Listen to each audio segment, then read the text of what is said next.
going on, Jerome's? So ESPN, well, I was going to say frenemy, but it's not even that. But, of course, Vikings have had issues with ESPN. And also, so on the Chiron, assesses. But Kwesi did the damn thing again this year in the draft 2024, landing 2 first-round picks in J. McCarthy, future of the franchise, meniscus surgery aside, whatever. See you in 2025. Diamond Dallas Turner, that's right, baby. Defensive Rookie of the Year, Defensive Player of the Year. We'll love it. Also, Will Rocker. Well, hey, how come there's not a Special Teams Rookie of the Year? There's literally not an award for that, but Will Rockard is going to win the Vikings Super Bowls, and I feel completely fine with that. Yeah, but ESPN, NFL Nation writers did up a piece how every 2024 NFL draft pick performed this season, and Kevin Seifert, who's not Kroger, did up a great piece writing about the Vikings rookies. So this is what he wrote.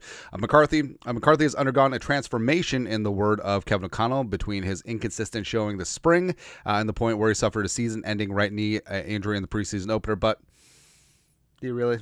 Or was it last year at Penn State? Who knows?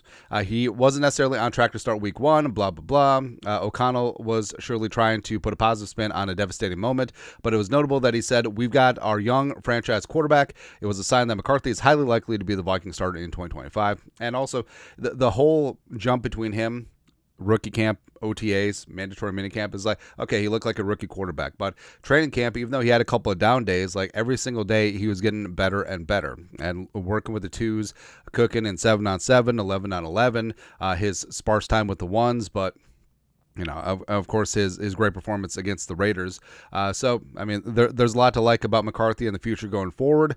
So we got that going for us, which is nice. This year, so Diamond Dallas, again, Turner is going to be a monster, man. I love it. Amid anticipation that he would eventually be a multi-position player in Brian Flores' defense, the Vikings have, for now, largely parked Turner at right outside linebacker, so left side of the offense, going against the left tackle. During the early parts of training camp, he broke through from that position twice in the first preseason game, beating Las Vegas Raiders veteran Andres Pete twice, former stupid Saint. Yeah.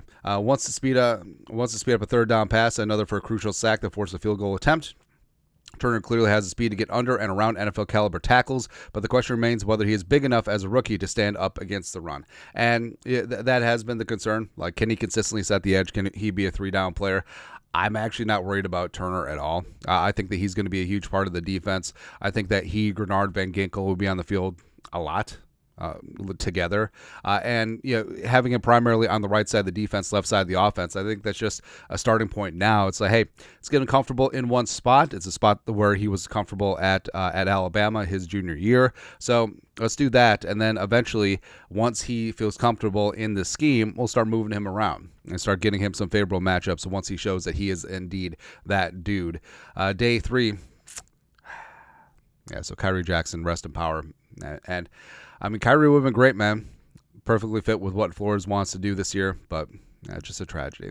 6th-round picks, Walter Rouse has gotten work at both left and right tackle and has a decent chance to be a swing backup as a rookie, and I think that is the long-term plan. They did work Rouse in at guard this week, except that was more, Feeney and Reisner being injured.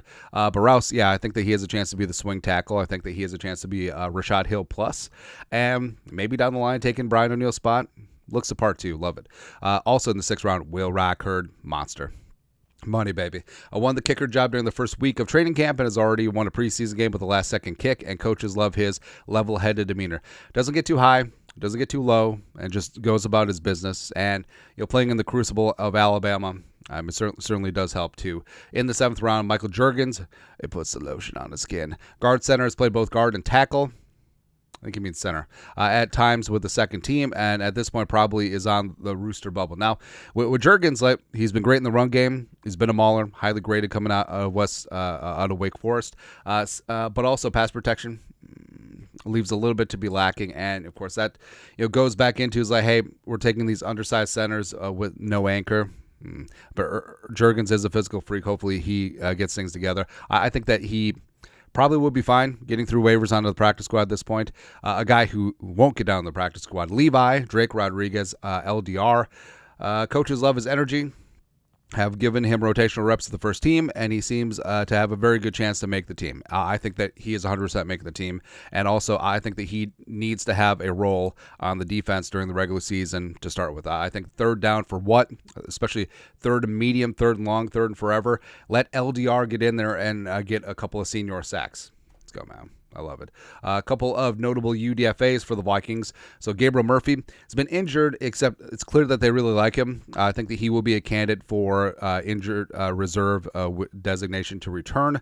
Dwight McLaughlin is going to make the 53. I love his technique, and so I love that he's got great football instincts, and you can tell that he's really worked at it, and he's just so damn gifted out there.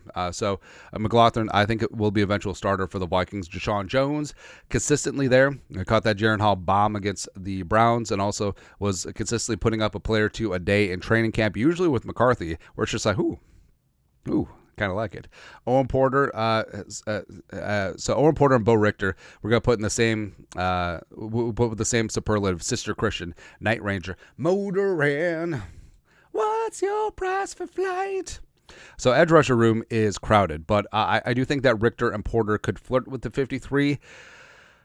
I think that they would be fine getting down to the practice squad. I know that fans don't want to gamble, but you got to do that sometimes with the 53-man roster, right? But they certainly do have some upside there. Dallas Gant, I like a lot, man. And Gant, I think maybe pushing Asamoah for the fourth off-ball linebacker spot. I think Gant has been all over the place. I think he's a very good special teamer, and even though Asamoah has a draft pedigree and physical tools, it's clear that he's the fourth inside linebacker off ball with Pace Cashman and Grugier Hill. But I think Gant could eventually work his way up there. But that's it. Your thoughts are thoughts. Taking a look at ESPN's assessment of the Vikings 2024 rookie class. I probably hate it, but it's okay.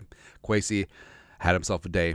And also these rookies, yes, it sucks that McCarthy is injured, but Turner is the present as well as the future, and Will Rackard finally solving the kicking issues. Rouse, I think, could be a starter along the offensive line someday, so not bad.